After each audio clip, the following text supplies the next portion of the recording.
режимді бұзған үшін бүкіл елден кешірім сұраймын. Мен Тілеков Қабдол 1990. Әлеуметтік желіде құқық қорғау қызметкерлерінің белгілі әнші Серік Ибрагимовты тұтқындап жатқан сәтінен видео тарап кетті. Бейне жазбада өнер иесінің тәртіп сақшыларына ұсталып, барша отандастарынан кешірім сұраған. Instagram желісінде жарияланған видеороликте үйде жүрген бірнеше ер адамды кенеттен атып кірген қарулы азаматтар тұтқындап жатқаны көрініс тапты. Олар құқық қорғау органдарының қызметкерлері. Бұл видео жазбада бет-аузын тұмшалап алған адамдардың үй ішіндегі жігіттерді жерге жатқызып, қолдарына кісен салғалы жатқаны көрінеді.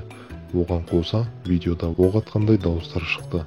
Оқиғаның қайда және қалай орын алғаны жайлы әзірге ешқандай ақпарат жоқ. Бірақ ұсталған топ арасында әнші Серік Ибрагимов пен әзілкеш Қабдол Тілеков бар екені белгілі болды. Ғаламторда тараған видеода олардың екеуі де барша елден карантин режимін бұзғаны үшін кешірім сұраған.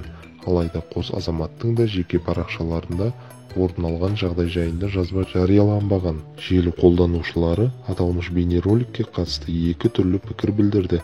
Бірі жұлдыздардың шынымен ұсталып қалғанына сенсе, енді бірі әзілкеш пен әнші ортақ досы Ернар Айдардың тұтқындалуына пародия жасаған деп шешті.